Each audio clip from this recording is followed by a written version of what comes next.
So எல்லாம் ஒரு ப்ராஜெக்ட்டும் ஒரு சாங்குமே ஒரு வைப்பு, ஒரு ஃபேஸஸ், ஒரு விதமான ஜோனரில் நீங்கள் எடுத்துகிட்டு போகிறீங்க. ஸோ அது மாதிரி நெக்ஸ்ட்டு நீங்கள் பண்ண ப்ராஜெக்ட் வந்து silambam anthem. Again it's again native thing. ஒரு சிலம்பம்ன்றது ஒரு மார்ஷியல் ஆர்ட் நம்ம சொல்லுவோம். எவ்வளோ ஒரு பெரிய கலை அப்படின்னு நம்ம சொல்லுவோம். அது மறைந்து கொண்டிருக்கிற கலை அப்படின்னு கூட சொல்லலாம். நிறைய இடத்துல அதை வந்து சிலம்பமா அப்படின்ற மாதிரி யோசிக்க வச்சுட்டாங்க. முன்னாடியெல்லாம் சிலம்பம் அங்கங்கே பார்த்தா பண்ணிட்டு இருப்பாங்க ஊரில், அங்கே பண்ண. இப்போல்லாம் வந்து அதை ஒரு மறைக்கக்கூடிய கலை அப்படின்ற மாதிரி ஆயிடுச்சு. அதை ப்ரமோட் பண்ணோம். அதையுமே அவேர்னஸ் வீடியோ அப்படின்னு சொல்வீங்களா? இது அவேர்னஸ் சொல்றதை விட இது ஒரு பெரிய நல்ல ஸ்டோரி இருக்கு. மன்னேஸ்வரம் பண்ணி முடிச்சுட்டு நம்ம அகைன் பேஷன் நோக்கி போகலாம் அப்படின்னு ஒரு கான்செப்ட். அவேர்னஸ்லாம் முடிச்சாச்சு. இன்னொரு பேஷன், எனக்கு இன்னொரு பேஷன் வந்து பைக். ஓகே, அதை வச்சு ஒரு சாங் பண்ணலாம். அது நம்ம சொல்றேன், அடுத்து சொல்றேன். அந்த சாங் பண்ணலாம். இது ரொம்ப இது நான் ப்ரொசீட் பண்ண சொன்னேன். நான் அகைன் அசோக் தான் லிரிசிஸ்ட். அவர்கிட்ட பேசிகிட்டு இருக்கும்போது எனக்கு அப்போ தான் தெரிய வந்தது. பேசிகிட்டு இருக்கும்போது ப்ரோ எனக்கு இந்த மாதிரி சிலம்பம் நான் கிளாஸஸ் கண்டக்ட் பண்ணிட்டு இருக்கேன், அதுக்குண்டான காம்படிஷனுக்குலாம் ப்ரிப்பேர் பண்ணணும் பசங்களை. ஓகே, அவர் சிலம்பம் பார்த்து எனக்கு தெரியுது, அப்போதான் தெரியுது. ஓ கொஞ்சம் சொல்லுங்க அப்படின்னு சொல்லிட்டு வெயிட். அதாவது இந்த ப்ராஜெக்ட் பைக் ப்ராஜெக்ட் பேச போய் அது பேசிட்டு இருக்கும்போது கொஞ்சம் எக்ஸ்பிளைன் பண்ணுங்க அப்படின்னு சொல்லிட்டு அது சொன்னார். நான் அந்த கால்லையே ஜஸ்ட் ஒரு 1/2 மணி நேரம் பேசணும். நான் சொல்லிட்டேன், நெக்ஸ்ட் ப்ராஜெக்ட் சிலம்பம் தான். அதுதான் பண்றேன், எனக்கு பைக் வேணாம், நீங்க அதை ஹோல்ட் பண்ணுங்க, நான் சிலம்பம் பண்ணணும் அப்படின்னு சொல்லிட்டு அவர் எழுத சொல்லிட்டேன் சிலம்பம். அதே மாதிரி நான் சிலம்பத்தை எழுதும்போது வந்து அவர்கிட்ட சொல்லிட்டேன், ஃபுல் அண்ட் ஃபுல் நீங்கள் தான் இந்த சாங்கோட ஓனர் அவர்கிட்ட. ஏன்னா நீங்க தான் மாஸ்டர், ஸோ அதுல என்னென்னலாம் இருக்கு எல்லாமே நீங்க எழுதுங்க. உங்களுக்கு ஃபுல் அண்ட் ஃபுல் வந்து நீங்க என்னென்னலாம் யோசிக்கிறீங்க எல்லாத்தையும் எழுதுங்க, நம்ம எக்ஸிக்யூட் பண்ணிக்கலாம் அப்படின்னு சொல்லிட்டேன். அதே மாதிரி எனக்கு எலிமெண்ட்ஸ் வேணும் அப்படின்னு சொல்லிட்டேன். என் நடுவில் வந்து இந்த மாதிரிலாம் வேணும். அதாவது சிலம்பத்திலேயே வந்து நிறைய அந்த ஸ்டெப்ஸ்லாம் இருக்கும், அதையும் நான் கவர் பண்ணியிருக்கேன் சாங்ல. நீங்க பாத்தீங்கன்னா ஒரு ரேப் போர்ஷன் வரும், அது வந்து ஒவ்வொன்றும் ஒவ்வொரு ஸ்டெப்பு, முன்னாடி பின்னாடி சிலம்பம்ல இருக்க அந்த வகை எல்லாமே நீங்க அது எல்லாமே கவர் பண்ணிருக்கோம். நைஸ். ஃபர்ஸ்ட் அந்த சிலம்பை எடுத்து வாரோம், தமிழனோட வீரம், அந்த மாதிரி சொல்லிட்டு ஆரம்பிச்சிங்கன்னா அது பெருமையை சொல்லிட்டு அதுக்கப்புறம் வந்து அந்த சிலம்பத்தில் இருக்க இது என்னென்னலாம் ஸ்டெப்ஸ் இருக்கு அதெல்லாம் சொல்லுவோம். சொல்லி முடிச்சுட்டு அதுக்கப்புறம் வந்து அந்த சிலம்பம் அழியவே அழியாது அப்படின்னு சொல்லிட்டு அந்த மாதிரி முடிப்போம். ஸோ இந்த சாங் வந்து அது it's one of the biggest biggest ப்ராஜெக்ட்னு கூட சொல்லலாம், பெரிய ப்ராஜெக்ட். இந்த ப்ராஜெக்ட் எப்படி ஃபர்ஸ்ட் சாங் எழுதி முடிச்சோம், லிரிக்ஸ் எழுதி முடிச்சிட்டோம், மியூசிக் யார் பண்ணலாம் அப்படிங்கும்போது எனக்கு வந்து அந்த டைம் வந்து ஒரு இன்ஸ்டாகிராமில் ஒரு ஃப்ரெண்டு கிடைச்சாரு.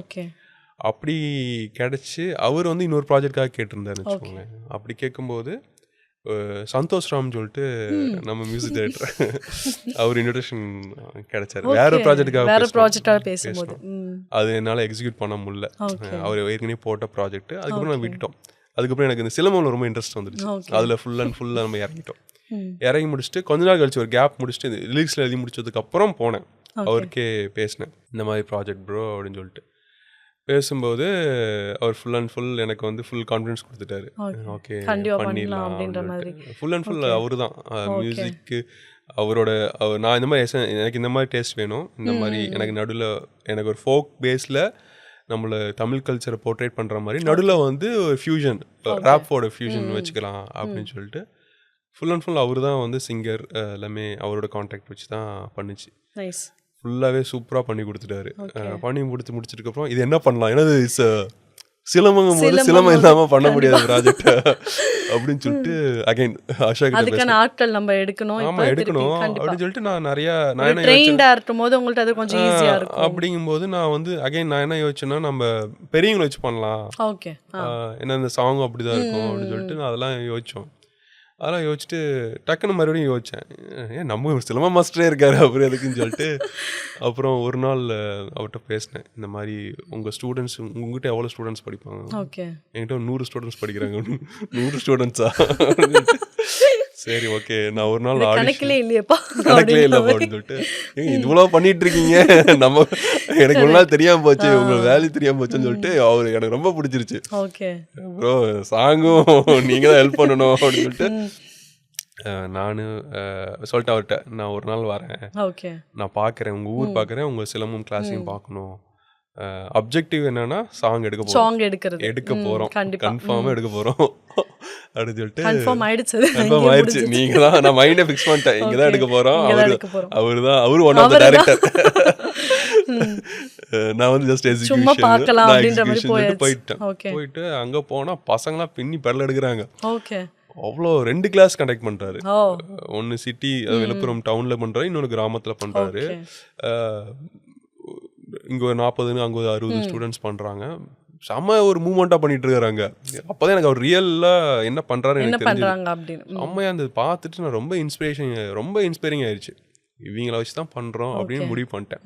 பசங்க அந்த ஆடிஷன்லேயே நான் ஆடிஷன் சொல்லிட்டு போகிறத விட நான் பார்க்க போனேன், இன்ஸ்பைரிங் ஆயிடுச்சு. ஆடிஷன் அப்படின்ட்டு நான் இதுதான் ஆடிஷன் அப்படின்னு சொல்லிட்டு ஃபிக்ஸ் பண்ணியாச்சு. அங்கங்கே யாரையெல்லாம் பெர்ஃபார்ம் பண்ணுறாங்க அப்படிங்கும்போது எல்லாருமே பெர்ஃபார்ம் பண்ணுறாங்க. அதாவது நீங்கள் பார்த்தீங்கன்னா மூணு வயசுல இருந்து 14 இயர்ஸ் பசங்க, அப்புறம் இவர் பெரியவங்களும் ஒரு 20 இயர்ஸ் 25 இயர்ஸ் பெரியவங்களும் பண்றாங்க, எல்லாருமே பண்றாங்க. எனக்குன்னா ஒரு மாதிரி ஆயிடுச்சு. நம்ம அவர்கிட்ட பேசினேன், எனக்கு எல்லாத்தையும் பிடிச்சிருச்சு. சில பேர் பார்த்தீங்கன்னா சில பேர் வந்து டைவெல்லாம் அடிச்சு பண்றாங்க, சில பேர் ரெட்ட சிரமம் பண்றாங்க, சில பேர் வந்து இந்த கழுத்துலேயே சுத்துறாங்க. ஸோ எல்லாத்தையும் நோட் பண்ணிட்டேன்.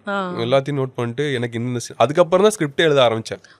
அதே மாதிரி எனக்கு லொக்கேஷனும் பார்க்கணும், உங்கள் ஊர் சுற்றி காமிங்கன்னு சொல்லிட்டு போனோம். அவர் காமிக்கிறாரு, ஆறு காமிக்கிறாரு, சவுக்கு தோப்பு காமிக்கிறாரு, மழை காமிக்கிறாரு. பார்த்தேன் இது எல்லாமே பிக்சல், எல்லாமே நல்லா இருக்கே அப்படின்னு சொல்லிட்டு அவர்கிட்ட சொல்லிட்டேன்.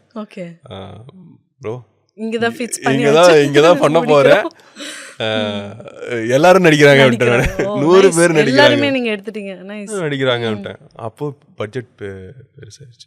அவர் என்ன சொன்னாரு, ப்ரோ மெயினாக காஸ்டியூம் வந்து பட்ஜெட்டு அதிகமாகும் போல் அப்படின்னு சொல்லிட்டு, ப்ரோ நீங்கள் அதெல்லாம் கவலையப்படாதீங்க, எங்களுக்கு ஒரு ஈவெண்ட் பொங்கல் செலிப்ரேஷன் வருது, எப்படி இருந்தாலும் அவங்க காஸ்டியூம் எடுத்து ஆகணும், நம்ம அதை யூஸ் பண்ணிக்கலாம். பொங்கல் இப்போ எப்படின்னா நாங்கள் ஷூட்டிங் வந்து நவம்பர் ஜனவரியிலேருந்து பொங்கல் 2 months தான், 2 months அட்வான்ஸாக நம்ம எடுத்துக்கலாம் அப்படின்னு சொல்லிட்டு எல்லாருமே காஸ்டியூம் அதுக்காக, பசங்க பொண்ணுங்க. நீங்கள் பார்த்தீங்கன்னா சாங் பார்த்தீங்கன்னா தெரியும், 2 காஸ்டியூம் மாதிரி இருக்கும், அது ஒரு எல்லா மாதிரி இருக்கும். கரெக்ட். சோ அதெல்லாம் நினைச்சா எனக்கு அப்படியே கூஸ்பம்ஸ் வரும். இப்போ கூட அந்த மொமெண்ட் நம்ம போய் நின்னு இப்ப ரசிச்சு வந்த அந்த ஃபீல் இருக்கு. கண்டிப்பா இறங்கணும் அப்படியே எல்லாரும் காஸ்டியூம்ஸ் அது ஒரு ஃபிக்ஸ் பண்ணோம் ஃபர்ஸ்ட். அது பசங்க எல்லாருமே பண்ணணும்னு சொல்லிட்டு அவர் பயங்கர சப்போர்ட். அசோக் ப்ரோ நீங்கள் எதுவுமே வராதிங்க, நீங்கள் வந்து கேமராமேன், அப்புறம் வந்து இந்த ரேப் சிங்கர் வந்து ஃபுல் அண்ட் ஃபுல் சப்போர்ட் வந்து அது ஏதோ மிஸ் அண்ட் மிஸ்டர் கோ தான் பண்ணியிருந்தாங்க. அவங்க தான் இந்தியாவிலே first couple rapper. Okay, Mrs கோ. அவங்களும் சூப்பராக பண்ணியிருந்தாங்க. ஆனால் அவங்க பாடி முடிச்சோன்னே சொல்லிட்டேன் எனக்கு இவங்க வேணும் இந்த சாங்லன்னு சொல்லிட்டு. அது சந்தோஷம் தான் ஃபுல் அண்ட் ஃபுல் அரேஞ்ச் பண்ணி அவங்களையும் எனக்கு இந்த ஷூட்டிங் கொடுத்தாங்க, வர வச்சேன். ஸோ அவங்களும் ரொம்ப சப்போர்ட்டிவ். அவங்களும் ஃபேமிலியோடு வந்துட்டாங்க, ரேப்பர்ஸும் அவங்களும் வந்துட்டாங்க. ஸோ எல்லாமே ஃபிக்ஸ் ஆயிடுச்சு. அகைன் அப்படியே அந்த டேக் ஆஃப் ஆன ப்ராஜெக்ட். அங்கே பார்த்தீங்கன்னா அந்த குழந்தைங்களோட பேரண்ட்ஸ் இருப்பாங்கல்ல, அவங்க தான் ஃபுல் அண்ட் ஃபுல் சப்போர்ட். சாப்பாடு கொடுக்கறதுலேருந்து, அதாவது அங்கே இருக்க பசங்களுக்கு சாப்பாடு, ட்ராவல் அரேஞ்ச்மெண்ட், ஏன்னா எல்லாத்தையும் கூப்பிட்டு போகணும்ல, எல்லாத்தையும் கூப்பிட்டு போனோம்.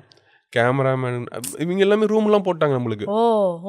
ஒரு 4 ரூம் போட்டாங்க. எல்லாமே நாங்கள் தங்குறது எல்லாமே அப்படியே ஒரு பெரிய ப்ராஜெக்டாக உருவாக்கிருச்சு. அது நீங்கள் அந்த சாங்கை பார்த்துட்டோன்னா அது கிராண்ட்னஸ் தெரியும் உங்களுக்கு. அங்கே இருக்க மக்கள் வந்து அந்த பேரண்ட்ஸாக இருக்கட்டும் சரி, அது சில பேர் அவங்களே வாலண்டியராக வந்து நானும் நடிக்கிறேன். சொல்ல போனா வந்து நான் வந்து பசங்களை மட்டும் தான் வச்சு எடுக்கலான்ட்டு இருந்தேன். அப்படிங்கும்போது அதுக்கப்புறம் வந்து அவங்களோட இன்ட்ரெஸ்ட் எனக்கு இதுல லீடும் வேணும்னு சொல்லிட்டு கடைசியில வந்து நான் கேட்டேன். அகைன் அசோக் தான் ஃபுல் அண்ட் ஃபுல். அவர் தான் சொன்னால அவர் இன்னொரு டைரக்டர் அந்த பாட்டில். அவரும் அவங்களும் கூப்பிட்டு வந்து அவங்க பெரியவங்களும் நடிக்க வச்சோம்.